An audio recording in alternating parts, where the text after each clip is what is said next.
છોટાઉદેપુરના પૂર્વ સાંસદ અને પૂર્વ રેલ રાજ્યમંત્રી નારણ રાઠવાએ મુખ્યમંત્રીને લખ્યો પત્ર।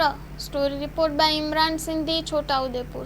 હાલમાં જ 2 દિવસ પહેલાં જ વડોદરા જિલ્લાનું પાદરા તાલુકાનું ગંભીરા અને આણંદ જિલ્લાનું ગામ વચ્ચેનો જે પુલ હતો એ પુલ ચાલુ પુલ એની અંદર ટ્રકો 5 જેટલી પડી ગઈ, 15 જેટલા એમાં જે લોકો મૈયત થઈ ગયા છે તેની હું શ્રદ્ધાંજલિ પણ આપું છું અને સંવેદના પણ વ્યક્ત કરું છું। તેઓના પરિવાર ઉપર આવેલી આફતને સહન કરવા પ્રભુ શક્તિ આપે એવી પ્રાર્થના સાથે મારે આજે ઘણા લાંબા સમયથી વિચારું છું, 4 વર્ષથી મેં કાગળો લખું છું કે છોટાઉદેપુર જિલ્લો મધ્યપ્રદેશને જોડતો જિલ્લો છે અને આ જિલ્લાની અંદર જે તે પુલો આવેલા છે એ પુલો નેશનલ હાઈવેના, સ્ટેટ હાઈવેના અને જિલ્લા મહમાના છે।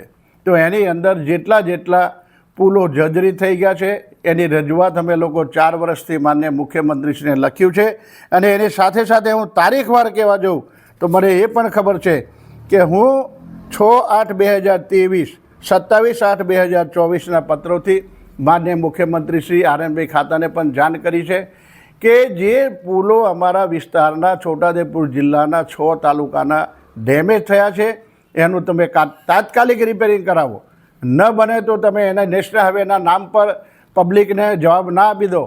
નેશનલ હાઈવેની અંદર પણ કામ કરવાનું થાય તો ભારત સરકારના માનનીય મંત્રી શ્રી નીતિન ગડકરી સાહેબને તમે કહી અને એ પુલોની અંદર રસ્તાની અંદર ઝડપથી કામ લાવે અને આ વિસ્તારનો વેપાર, ધંધા, રોજગાર અને શિક્ષણ, આરોગ્ય ક્ષેત્રે જે તકલીફો પડે છે એને દૂર કરવાનું કામ કરે। આજે જ માનનીય કલેક્ટર શ્રી છોટાઉદેપુર તરફથી અમે લોકો ટીવી આપના માધ્યમથી વોટ્સઅપ પર અને યુટ્યુબ પર સમાચાર જોયા છે કે ત્યાં બેરિકેડ મૂકીને રસ્તો બંધ કર્યો।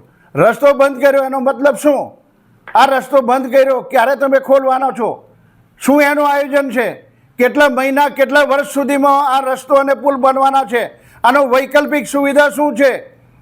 મધ્યપ્રદેશ અને છોટાઉદેપુરના વેપાર ધંધા, જયપુર પાવી, કવાંટ તાલુકો, છોટાઉદેપુર તાલુકો, આ જંબુગામ તાલુકો, જે તાલુકાની અંદર વેપાર ધંધા ચાલે છે, શિક્ષણના માટે જે લોકો કોલેજોમાં જાય છે, સ્કૂલે જાય છે, એ લોકોનું શું થવાનું છે?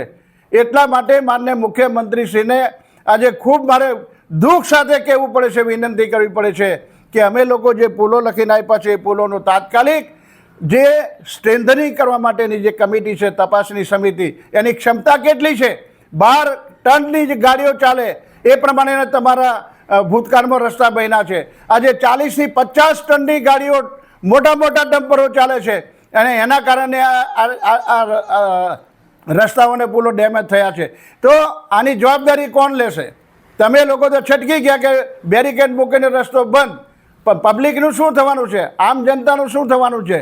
એટલા માટે માનનીય મુખ્યમંત્રીશ્રીને અમે કાગળ લખીને કીધું છે કે ઓરસંગ નદીના પટમાં છોટાઉદેપુર જિલ્લો, વડોદરા જિલ્લાની અંદર જે પટ આવે છે એ પટમાંથી રેતીને લીજો મંજૂર કરી છે તેને તાત્કાલિક ધોરણે બંધ કરવામાં આવે અને લાંબા ગાળાનું આયોજન કરી અને આ પ્રમાણે રેતી ન કાઢવામાં આવે તો નદીની અંદર 20થી 25 ફૂટ ઊંડો ખાડો થઈ ગયો છે। એટલે આસપાસની જેટલી નદીઓ, નાની નદીઓ છે એના પાણી અંદર જશે તો એ ધોવાણ થઈને પાછું અટકી જશે। તમારો નિયમ છે કે 500 મીટર કે 1 કિલોમીટર તમારે પુલોની આસપાસથી રેતી નહીં કાઢવાની। શું એનો મતલબ છે? એથી તો તમારી રેતી 1 કિલોમીટર કે 500 મીટર દૂરથી પણ રેતી ખનન કરે તો એ ધોવાણ થશે, તો એ તો ધોવાણ થઈને પાયા દેખાઈ જવાના છે।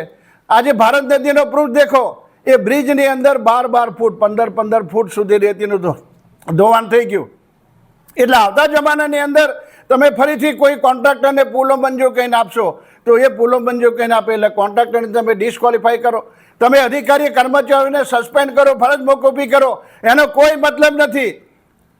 આ તો ખાટલેખોર છે, એના કારણે આ પ્રોબ્લેમ ઊભો થયો છે અને એટલા માટે અમે કહીએ છીએ કે કુદરતી સંપત્તિ ઓરસંગ નદીની રેતી જે કાઢવામાં આવે છે લીઝ ગ્રાહકોને તાત્કાલિક બંધ કરાવે અને મોટા ડમ્પરિયા જે ઓવરલોડેડ ભરીને જાય છે એ ઓવરલોડેડ ડમ્પરિયાને બંધ કરાવો। લીઝો બંધ કરશે તો સબ દુઃખો કી એક દવા, આ તમામ રોગોનું નિદાન થઈ જશે। નહીં તો ગુજરાત સરકાર આને રિપેરિંગમાં નવા બનાવવામાં, રોડ બનાવવામાં જેટલો ખર્ચો કરે છે એની જે આવક રેવન્યુ આવે છે ખાણ ખનીજ રેતીની આવક એના કરતાં ડબલ 3 ગણા પૈસા ગુજરાત સરકારને ભોગવવા પડશે. તેમ પણ એનું સરભર નહીં થઈ શકે.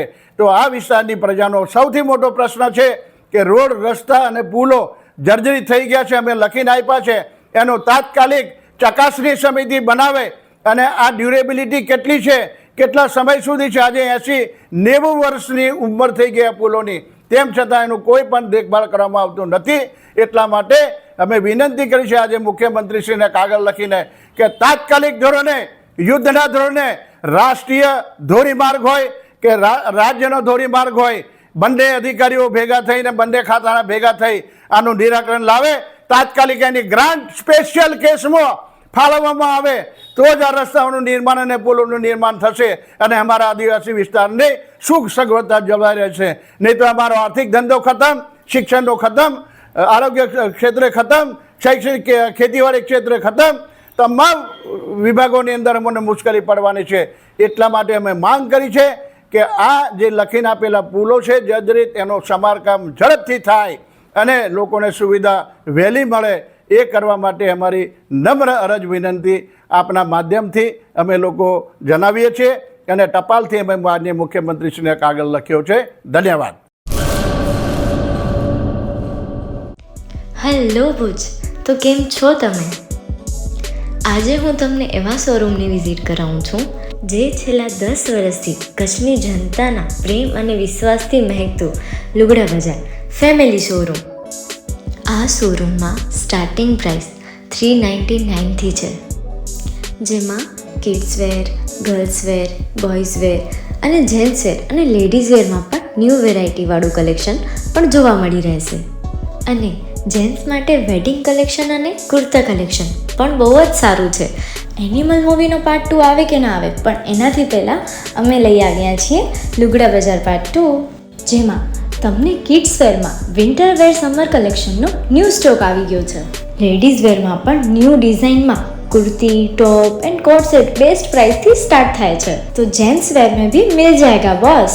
Leather, jacket, brand pants and check shirts, formal shirts, track pants पर बेस्ट थी बेस्ट प्राइस साथे.